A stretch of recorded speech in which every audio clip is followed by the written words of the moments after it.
ladies and gentlemen, and welcome once again to the CD Racoola Show. Today's show will be taking a look at the 2025 wild ride of a film known only as Weapons. But before we strap into this episode of the show, if all you witches and warlocks out there in YouTube land could hit that subscribe button and really help me continue to suck the life out of this YouTube thing, I would be most appreciative. Okay, back to the film here. Back to Weapons. This movie was just so memorable, and I feel like it will have you thinking about it long after having watched it. In fact, I feel like it's one of those films that undoubtedly deserves a second view, because at the start of the film, it sends the audience, and certainly me, into a tizzy trying to figure out what in the absolute world is going on. I even thought the previews for Weapons didn't really give you much of a clue as to what exactly this film was about. All old CD knew that this film was scary, so I hitched up my shorts and put on my 300-year-old stanky loafers and headed to the theater. At an insanely fast sprint, mind you.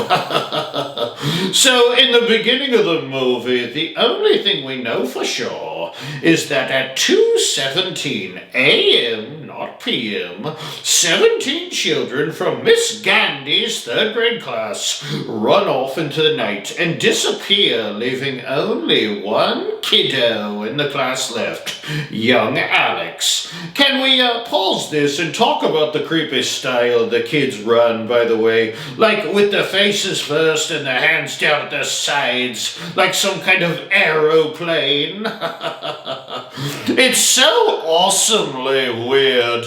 It kind of reminds me of a penguin running or something. So one of the cool things about this film is that it shows it different perspectives from different people surrounding the same event. I love that style, don't you? So as it goes along, we in the audience were able to piece together what in the world happened to all those little kiddies from Miss Gandhi's third grade class. I mean, Miss Gandhi herself was my prime suspect in the beginning. She seemed really suspicious, and with her hard drinking and adulterous behavior, oh naughty, she was far from a squeaky clean character. So am I. I'm not exactly squeaky clean myself. I initially thought she was going to be some kind of witch, but then out of the blue, we get the zombie-like principal with his eyes bulging out of his head, trying to rip her limb from limb. When I saw the bug-eyed principal going after her, I was like, holy mackerel, maybe I'm way off base thinking this was some kind of a witch film. Maybe, just maybe, this Weapons movie is actually a zombie film of some kind.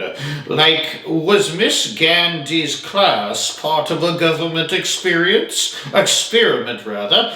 gone horribly wrong? So that was my thought process, and that's the way I was going until I met old Aunt Gladys.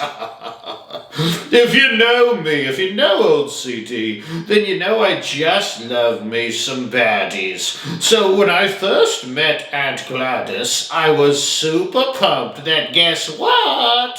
I was right. Of course I was right. This was a witch film after all, and I love me some witches. So we learned that old Aunt Gladys wasn't feeling so good, and was using the young boy Alex to collect belongings from all the kiddies in his class, so she could enchant them, and were kind of led to believe she was trying to heal herself by draining their youthful energy somehow. Of course, Alex outsmarts her at the end and uses the bewitched kids to his advantage, and having them tear his poor old Auntie Gladys limb from limb.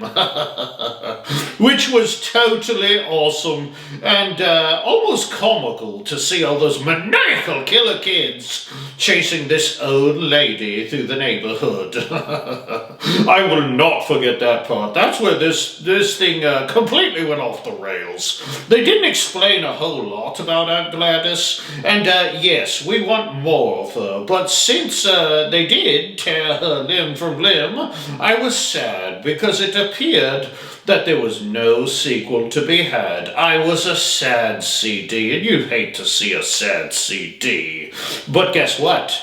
There is a tasty little sequel film where we will get more of the lovely and oh so deliciously evil Aunt Gladys. Booyah, baby!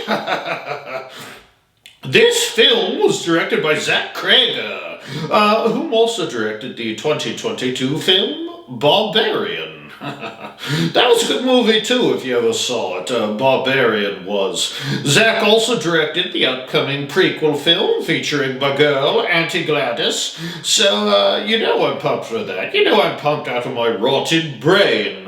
All in all, I thought this film had a little of everything a vampy like me could want. It had mystery, it had horror, had magic, and even some good comedic moments here and there. Just a couple sprinkles, you know.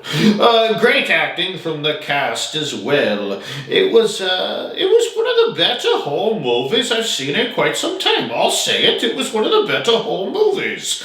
So I have no choice but to give this film some pretty high marks on the old Scarometer. Why not?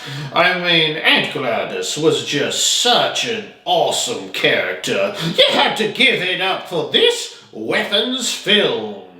I would, at this point, like to thank you for joining me here on the CD Racoola Show.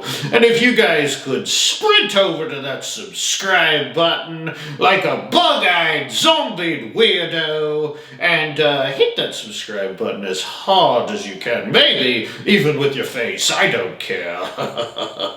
I wouldn't even try to control your mind through witchcraft. Who am I kidding? I probably would. Please join me next episode of the show as I take a look at my top horror films from the early 2000s. Oh, those are always such fun episodes. I really enjoy making them. So till next time, my little blood bags out there in YouTube land, be sure that when you look at the clock tonight, and it reads 2:16 a.m., and you start to sweat because you know you have 1 minute left until you may be forced to serve the one and only Aunt Gladys as a killer bug-eyed zombie. Oh, but you probably don't have anything to worry about. Or do you? Ta-ta, my dears. Ta-ta.